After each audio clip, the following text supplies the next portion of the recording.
သူကတခုလိုချင်တခုစွန့်ရဒါတဘာဝပဲနော်ဟိုဘက်ကန်းရောက်ချင်ဒီဘက်ကန်းစွန့်ရတယ်နိခမဒုက္ခလို့ဆိုလေကာမဂုဏ်အာယုန်ကြီးကင်းတဲ့ချမ်းသာမျိုးကိုရချင်လို့ရှိရင်ကာမဒုက္ခဆိုတော့စွန့်လို့ရ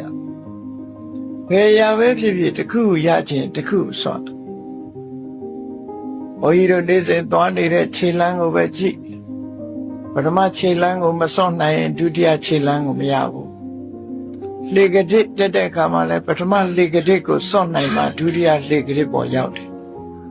ဒုတိယလေကတိတက်စွန့်နိုင်မှတတိယလေကတိကိုရောက်တယ်အဲ့ဒါလို့စွန့်လွတ်ပြီးတော့လက်ခဲ့ရလောကလူသားတွေကမစွန့်နိုင်ပဲဖက်တွေထားသည့်အတွက်ကြောင့်အထက်ကိုမရောက်ကြတာလို့ဟိုဘက်ကသွားခြင်းတဲ့လူတယောက်ဟာဒီဘက်က